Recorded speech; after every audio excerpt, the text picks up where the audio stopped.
Hello and welcome to week 2. I hope everyone had a fantastic weekend. Last week we went through the introduction to this fantastic business and we went through the syllabus a little bit. Hopefully you guys have already purchased your textbook and have reviewed the syllabus as you were supposed to last week. This week we're jumping into how we market to the traveling public. Now this is of interest to me. Actually, all the lessons are of interest to me, but this one has particular interest because I spent a career in marketing and have spent quite a bit of time marketing in this particular space. So pay close attention to the funnel. That is a fundamental construct of marketing to this particular space, and the electronic channels of distribution.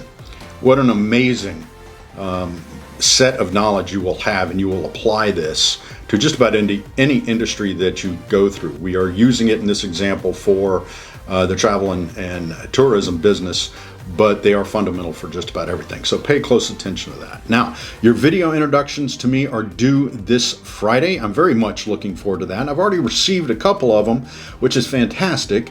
And y'all did a great job, the two of you that did, and I replied to that. I sent you some notes out there, so pay attention. Some of you I asked questions about. Again, there's a participation piece to this class, so I want you to answer those questions, all right, and start that dialogue with me. This is one of the reasons I have you do these introductions to me. Now, another announcement that may be of interest to everyone here is the New Orleans Jazz and Heritage Foundation puts on an annual Jazz Fest. It was canceled due to COVID. Now, it is rumored, thanks to some sources, that they are coming back live October 8th. It would be that weekend and the following weekend in October.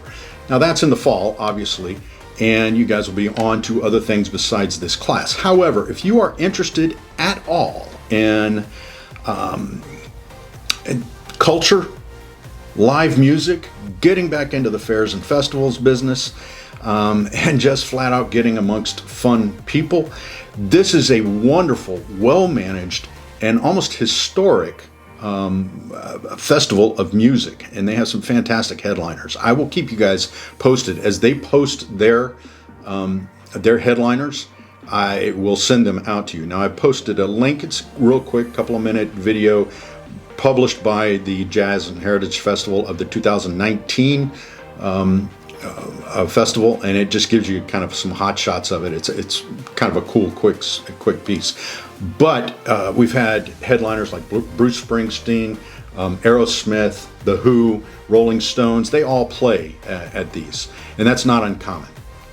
And the fact that it's in New Orleans, it is accessible for you guys. It's not like you're traveling multi-time zones or anything like that. It's 8 or 9 hours from Fayetteville, so most of you can get there pretty quick. And if you're in Dallas, you can, it's a quick flight.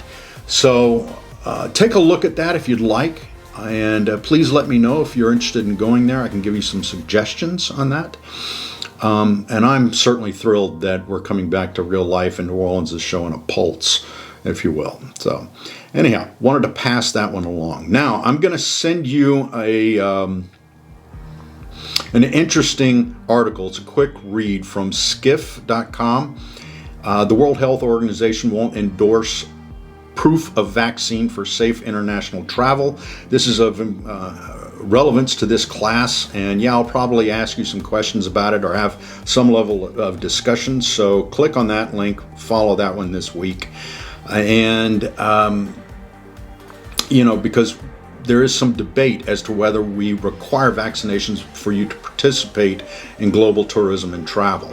The World Health Organization seems to be the litmus test, or providing the litmus test for whether those decisions are going to be made. So this article wrestles with that and gives you some information. It was just published a couple of days ago, so it's a quick read. I'm putting that out there for your information. Now, each week I am going to start a little section called Brain Snacks, which is information that I've gleaned over the course of my career through my experience. And some of them are fun, some of them are relevant to your specific lessons, and some of them are just neat to know kind of things. But here's one that I want to tell you about. I used to work quite a bit in China, in the Philippines, Hong Kong, those kind of places. And I brought my wife over there one year we were going to do a little tourist thing. And by nature of where I was working and who I was working with in the Philippines, I had a driver and we had bodyguards and those kind of things, which were wonderful. They were not intrusive or anything, and it really helped us getting around some of the streets and locations and things like that. So one day on our way to this particular event, and I'll show you, it was Magellan's Cross. We went into this, and my wife is blonde hair, blue eye, and she stands out like you would not believe amongst all the Filipinos. Well, we're walking around and my head is on a pivot because it's fairly crowded in this open area. Well, on the way back, you have these children who come up to you and sell wares. Pearls in the Philippines are very popular, as are knockoff knockoff products, purses and jewelry and those kind of things. Well, they were coming up, these little kids. My wife, being very nice, she paid attention to them as I'm trying to shuffle her through this crowd. And, within distance, there's, the guards and the driver, what have you, and we're shuffling through the crowd. My wife stops and pays attention to this one kid. As soon as she did that, it's like Mardi Gras and somebody threw down some beads. People were coming out of the woodwork. They were just swarming her. And I got kind of nervous. I couldn't get to my wife, and I'm, within an arm's reach for her. I could not get to her because there were so many people that came around, reaching out, touching her, that kind of thing. Thankfully, our guard grabbed her, threw her in the car, our car, and I dove in, in the back, and we sped off. Now, of course, leave it to me to get the guard who had a sense of humor. He said, "We supply here in the Philippines kidnapping at no extra charge," which I thought was, I had the bodyguard with the sense of humor. It was quite enlightening. So when you do travel out there, make sure you pay attention to those things and pay attention to people who know what's going on.